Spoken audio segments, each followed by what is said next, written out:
Welcome into 5 Wide Fantasy. Today's video, must start and sit wide receivers for the last week of the fantasy football regular season. A crucial one for some of you. Making sure we're getting a bye this week if you're in some of those 10-team leagues or teams with only 6 teams getting to the playoffs. Some of you need to make the playoffs, so very crucial. And 6 teams on bye. So there's a lot of players that I'm probably going to talk about as, maybe I don't feel great about them, but you might have to start them anyway. So be sure you're dropping in the comments below any of your start-sit decisions. And as well, more importantly, join us on Twitch Sunday morning, 11 a.m., the OwnersBox Sports Twitch account. We're live each and every Sunday there, helping you out with those last-minute decisions. Definitely go check us out there on Sunday morning. If you guys enjoyed the video, be sure to drop a like, subscribe to the channel if you enjoyed. We're going through each and every game here, helping you make decisions at the wide receiver position. Let's not waste any more time here. Let's get to the first matchup. Ravens-Steelers. A matchup here for the Ravens, which, I'm recording this late Thursday afternoon. It's looking like Tyler Huntley's going to be a QB. I would be surprised if Lamar Jackson's available. So how do we approach this offense with Tyler Huntley at quarterback in a very plus matchup? Wide receivers against the Steelers scoring a ton of fantasy points. 31st the Steelers are in fantasy points allowed to the wide receiver position. You guys are seeing all the numbers here on your screen. DVOA, coverage grade from PFF, their pass rush grade, and then as well, like I mentioned, their DVOA and fantasy points allowed. All this information here available to you for each game. So what I do like to do here, or would like to do in those deeper leagues and those guys dealing with bye weeks, if Demarcus Robinson is available, he'd be the guy I'd be looking to target as the player who could incur some risk in getting that poor performance, but he is the outside guy. We're seeing Duvernay come in and split his routes from the slot and out wide, and that's going to be a problem with Mark Andrews running those similar routes as well. So I like Robinson as that outside option, potential for a big play as well. He saw 8 targets last week with Huntley playing the majority of the game, but I definitely am hesitant to want to play these guys because of Huntley being a quarterback, but this is such a plus matchup that there is something I think you can take advantage of. On the other side, the Steelers offense, we're looking at a pretty plus matchup for their wide receivers here, going against the Ravens, who are 25th in fantasy points allowed. Have been a pretty good group in terms of, their middle of the pack in coverage grade. DVOA is pretty solid, but it can be susceptible to some big plays. So Deontay Johnson is definitely someone that I would probably look to play this week. I know I have him in a few leagues, and because of the buys and whatnot, he's definitely someone I'm looking to play. So that is definitely the way to go there against the Ravens defense. Next game up, Vikings at the Lions. Indoors here, we have an opportunity for both of these passing attacks to have plenty of success. Guy like Adam Thielen is now someone from last week I didn't want to play. This week, definitely someone I want to play. The Lions 27th in fantasy points allowed, have one of the worst coverage grades in the NFL. This is a plus matchup for the passing game, so definitely look to play Adam Thielen. Justin Jefferson, of course. On the other side with the Lions, I know DJ Chark is someone who had a big week last week. If you picked him up off the wire, he's not someone I was really targeting off the wire. I'm not really interested. I don't really trust him, but depending on your situation with buys, could be someone you have to play. I mean, it's a very good matchup for the passing game, a tough one for their run game. The Vikings 29th in fantasy points allowed, 24th in passing DVOA here. So it is a plus matchup for the Lions. Obviously, Jamison Williams is that other factor. If we see his routes pick up and we see his opportunities boost, you're not going to play him, but that has an impact on DJ Chark ultimately and how much production you get from him. So I'm really only looking to play Amon-Ra St. Brown. Again, just because I'm worried about where this breaks down from those secondary spots from these pass catchers. So unfortunately, even in the plus matchup, I'd lean against it. But again, drop some comments down below with other guys you're considering opposing him. Jaguars, Titans, another two teams. We get through 3 games here with all these teams being pretty poor against the pass.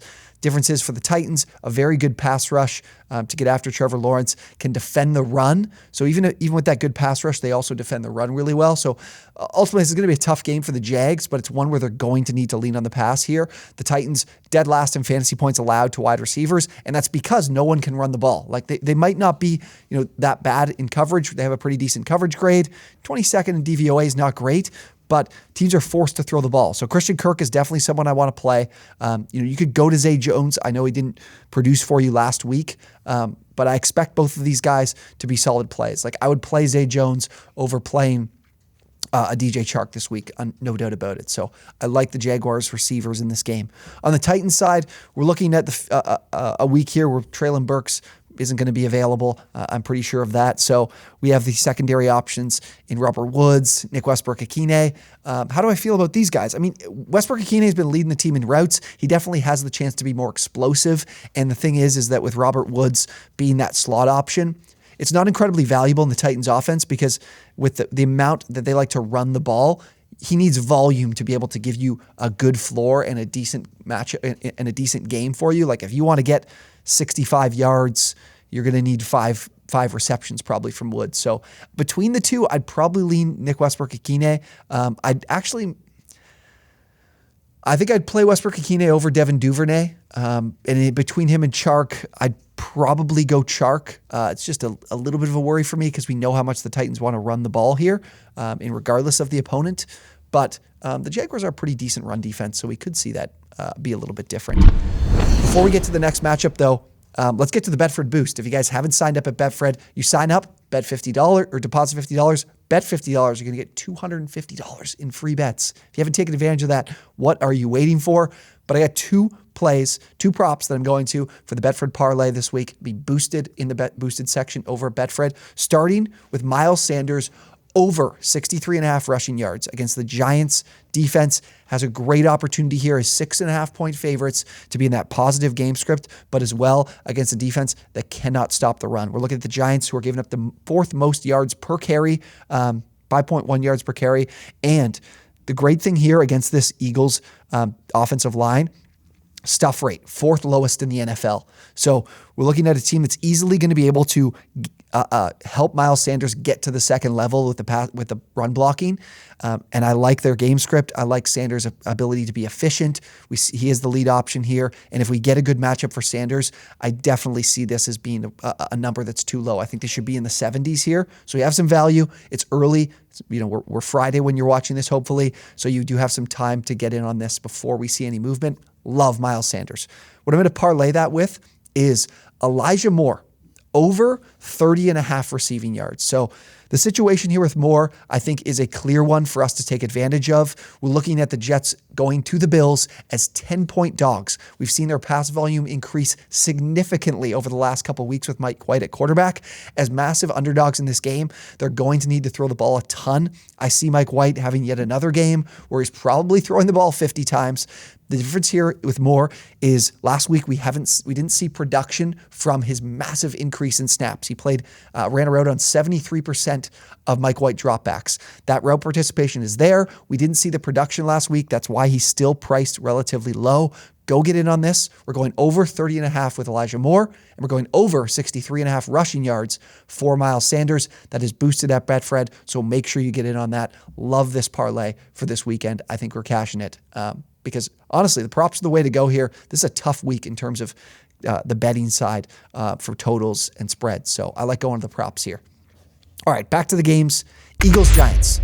Mentioned that one off the top. I like this game for the Eagles and their ground game. And the big thing here is the Giants, although they have a 45.7 coverage grade from PFF, they're 8th in fantasy points allowed to wide receivers. And it's because they have such a poor run defense that teams are looking to run on them as much as possible. And I've mentioned it before, how the Eagles just don't put the Giants take so much time off the clock running their offense that teams just don't have enough plays to run to get to those secondary options.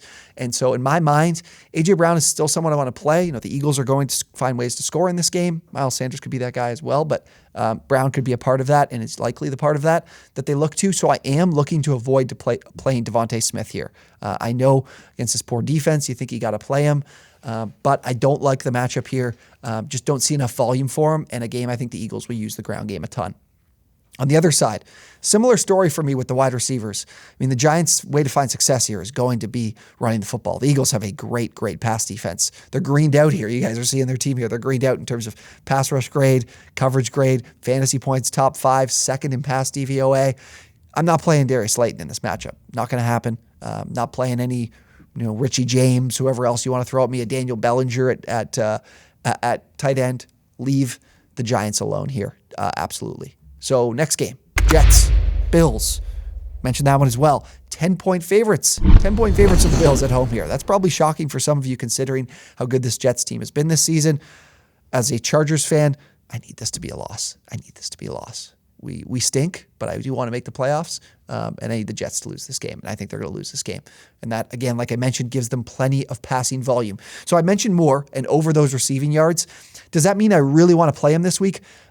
Unlikely. Honestly, I probably don't, because if he gives you 40 yards, goes over the prop, and makes like 4 catches, like that's not enough for you from a fantasy perspective this week. You can take a flyer on him. I'm happy to kind of chat with a few other players that you might be considering playing instead of him, and maybe I want to play him. But Corey Davis and Garrett Wilson are the guys I'd rather play here in this matchup, because I do have a bit more security with them in terms of being on the outside. Wilson and his volume, undoubtedly, and Davis more with the big play potential, downfield looks, and he still looks to be the number 2 in this offense, even with the return of Moore. So that's how I feel about the Jets.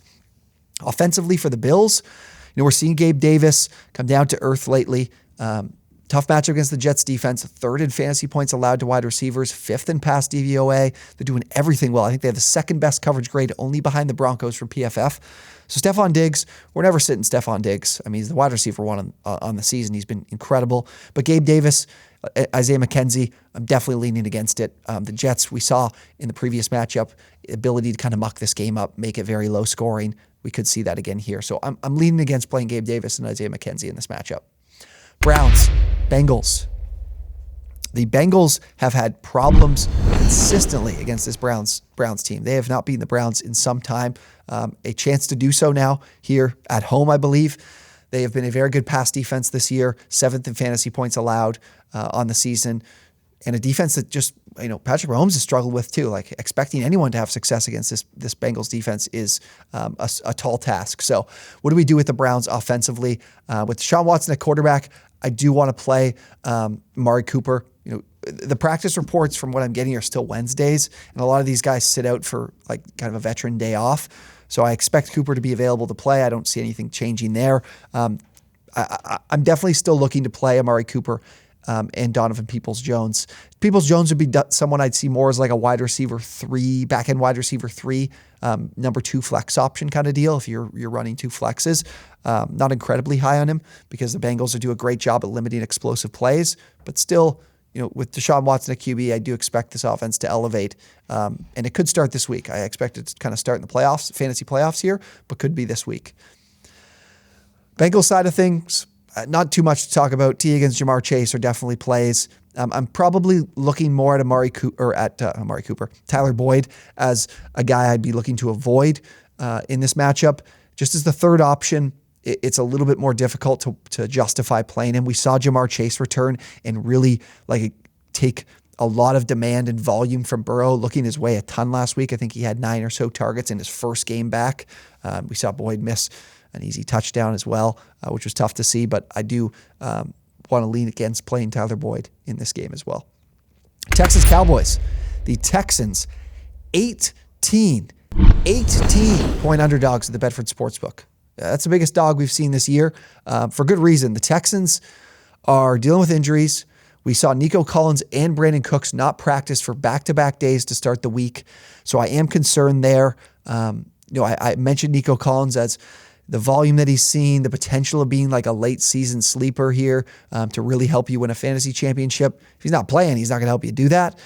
So if both those guys are out, it's going to be very, I'm not going to look to any other receiving option. It'd be nice if they could have both of them, but that doesn't look like it's a likelihood here. So if Nico Collins is available and plays, I'd rather play him over Donovan Peoples-Jones. I'd rather play him over a DJ Chark. I'd rather play him over, who else have I talked about? Zay Jones even as well, just because this is such a large spread and the books expect them to be the Cowboys to be ahead and easily and quickly in this game. That leads to plenty of volume. And, Nico Collins ain't going to get punished if Kyle Allen gets intercepted or Kyle Allen doesn't throw a completed pass. There's no penalty for that. We could see a lot of volume for Collins, which could help elevate his floor and give you a serviceable performance, likely from the flex spot for you this week. Cowboys side of things, the ground game is going to be a massive, massive focus for this team. That's again why the Texans are somehow 4th in fantasy points allowed to wide receivers on the season, because nobody even bothers throwing the ball at them. They just know they can run the ball for $150 putting in much effort to do so, just showing up to the field. 150 rushing yards are going to be on the board. So CeeDee Lamb is still someone I want to play. He's the number one option in a matchup against the Texans here, who just aren't a good roster altogether. They're one of the worst coverage grades in the NFL, 45.3. So CeeDee Lamb's still someone I want to play, but Michael Gallup, Dalton Schultz are guys I would probably look to avoid just because I see the ground game being such a focal point for the Cowboys. There's not enough volume here for the passing game. Chiefs Broncos. Man, the Broncos, an elite pass defense. It'll be interesting to see. And, we've had that stat of if the Broncos only gave up 8 or managed to score 18 offensive points, they'd be something like 10-2 on the season. Can they continue to do that this week against the Chiefs is a big question. But again, not a lot of information that I have as of the time we're recording this on Jerry Jeudy and Courtland Sutton. So that leaves things up in the air with the Broncos passing offense. The Chiefs are 30th in fantasy points allowed to wide receivers, 26th in passing DVOA. This is a plus matchup for the passing game. I did mention Greg Dulcich on our waiver wire video is definitely someone to add and play in this game. So if one of these guys are available, especially if it's Jeudy, I actually would play Jeudy here. The Broncos are 9-point dogs in this game. I don't see them have much of a pulse of competing here, but that is likely to lead to some high pass volume and Jeudy to potentially see some volume as well. He's the one I actually think has the potential to play. I don't really see Sutton playing, but that's how I see things on the Broncos side. The Chiefs side, I'm sitting them all. Like I'm sitting Juju. I'm sitting Marquez Valdez-Scantling. I'm sitting whoever else you're thinking about other than Travis Kelce. No way I'm playing any receivers on this Chiefs team where we don't see enough consistency against a Broncos defense that's number one in fantasy points allowed to wide receivers, have the best coverage grade in the NFL, are a top 4 team in pass DVOA. No thank you. I do not want to play any of these guys. Not a chance. Bucs, 49ers up next. This is a tough one offensively for both of these teams. Obviously, the 49ers making the move now to Brock Purdy at quarterback. What can we expect from these receiving weapons? Brandon Ayuk, the good consistency he's given us the last number of weeks, I can't trust it. Like I just expect this team to, Ayuk will probably see a lot of situations where he's getting the ball in his hands at the line of scrimmage and, we're scheming ways to have him create yards after the catch. But the guys to do that, the primary guys to do that are Deebo Samuel, are Christian McCaffrey. So I'm looking to play. I want to play Deebo Samuel, especially with his opportunity now with Elijah Mitchell out to be involved in the run game as well. But Ayuk is probably not someone I want to play. The Bucs have I don't know how healthy they're going to be once we get to this game. Obviously, a lot of guys that have been limited in practice. We've seen a bunch of guys from the secondary miss time, and Sean Murphy-Bunting, Davis as well. There's not a lot of healthy guys at the corner spots for this team and at safety. So an opportunity for Deebo, but I just don't want to. I don't trust going to Ayuk here with the change of QB. Bucs side of things offensively, the Niners, as good as a coverage grade they have, because they're so good against the run, and that the Bucs can't run the ball, they're actually 23rd in fantasy points allowed to wide receivers, so it does leave some opportunity here for the Bucs. Chris Godwin's definitely a must start in my mind. There's just going to be plenty of volume for him here, especially with the 49ers pass rush. My big concern and my big question mark lies in Mike Evans. We saw Evans kind of pick up his production late in the game against the Saints. He was a ghost in the first half. Does that continue? I'm kind of leaning towards it does. It's because Brady does not trust his offensive line whatsoever. And 45 years old, he's not looking to get hit. He's looking to stay healthy, avoid that kind of situation for himself. Pressure rate on him is really low, but it's because he's getting the ball out so quickly. So I am concerned with playing Evans, but again, 6 teams are on bye this week. You probably can't afford to do that. So in a game where I do think the Bucs will have a lot of really high passing volume, Evans can still give you enough production to be able to be a serviceable flex option. So next game up, Panthers, Seahawks. We're looking at a game here for both teams, more on the side of the Panthers, I guess, looking towards the run game. The Seahawks have been pretty good against the pass, actually, and against opposing wide receivers. 6th in fantasy points allowed to the wide receiver position. So we're looking at a Panthers team with DJ Moore that I'm not, I think he's someone you could still play here because the Panthers are underdogs, but I do expect Deonta Foreman, Chuba Hubbard, Foreman kind of looking to play through a foot injury. I expect those two to be the ones that provide the majority of this offense for the Panthers. So I see more in that wide receiver 3 type territory. But regardless, I do think you can play him here because the Panthers are underdogs in this game, and I expect them to be trailing in this game. So I will still play DJ Moore in that matchup. On the other side, with the Seahawks, it's really not a discussion at this point with the way Geno Smith has been this season and the fact that, no Ken Walker. We don't know who's going to be in at running back. This team's going to lean on the pass, and Geno's been incredibly efficient this season. So Tyler Lockett and DK Metcalf are almost in that territory of like a Jalen Waddle, Tyreek Hill, where it's just not even a discussion. These guys are always playing and on the field. So I really like going to both of those guys in this matchup against the Panthers, especially because they might not be able to lean on the ground game in a lead just because of their lack of talent they're going to have at the position this week. Dolphins, Chargers, Sunday Night Football, an absolute must-win for my Chargers here. In a difficult matchup. Dolphins have a good front. Their pass rush hasn't been great, their pass rush has been really good this season, So that's going to be a problem for their offensive line. That's going to make Keenan Allen a player I'm looking to start against this secondary, though. The Dolphins have been rising their level of play in terms of fantasy points allowed to wide receivers. They're now top 10, but they are 23rd in passing DVOA. Don't have a great coverage grade. But Keenan Allen, Josh Palmer, Mike Williams is practicing. I'm still not sure if he's going to be available and play. If he does, I would definitely play him. This is, in my mind, still a plus matchup, regardless of the improvement we're seeing from the Dolphins. You can't run the ball against the Dolphins, and the Chargers won't be doing any of that because they can't run it themselves. So still going with that, that trio week in and week out, or the duo week in and week out of Palmer and Allen. And if Mike plays, I'd play Mike and probably lean towards sitting Palmer. Dolphins side of things, again, like I say, nothing really to talk about. Tyreek Hill and Jalen Waddle have a great opportunity to perform here against the Chargers defense. And I don't think the Chargers will be able to muster up much of a pass rush as Joey Bosa continues to be out for the Chargers as well. All right, last game. Patriots, Cardinals. Patriots offense going against the Cardinals defense that ranks 25th in pass DVOA, middle of the road, 16th in fantasy points allowed to wide receivers on the season. Jacoby Myers, banged up. It's hard for me to want to go to any of these guys. Between him, Parker, Tyquan Thornton, and Nelson Aguilar, I don't think that Myers is still at near 100% health, so I'm not sure I can trust him, even in a game here, which is pretty positive for their passing game, and they can find some success here. But I do expect Stevenson to have that major role, running the football, being involved as a receiver as well. So for the time being, I'm kind of just shuffling the Patriots off to the side and not really looking at much from a fantasy perspective week in and week out. On the Cardinals side, though, the Patriots have a very good pass defense. They're 9th in fantasy points allowed to wide receivers, 3rd in pass DVOA. Their man coverage unit has been very good this season. We have seen it struggle against some better competition the last few weeks. So there are some question marks there of how good these guys really are. So I'm definitely not sitting DeAndre Hopkins. The question for a lot of you is going to be Marquise Brown. The Cardinals at home have really struggled. So that could lead to a game script where they'll need to lean on the air a little bit, but I would lean against playing Marquise Brown in a lot of these matchups. Like if I have Josh Palmer and no Mike Williams, I'm playing Josh Palmer. I'm playing Tyler Lockett.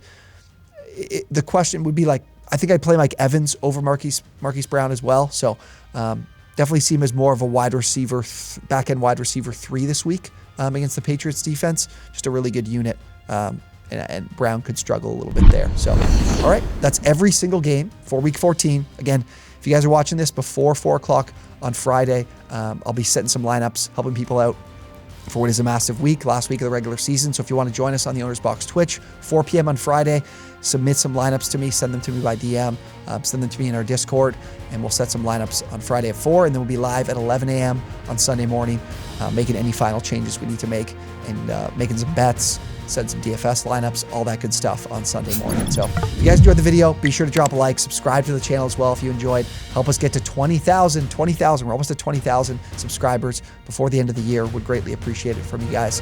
Thank you guys for watching, and we'll see you next time.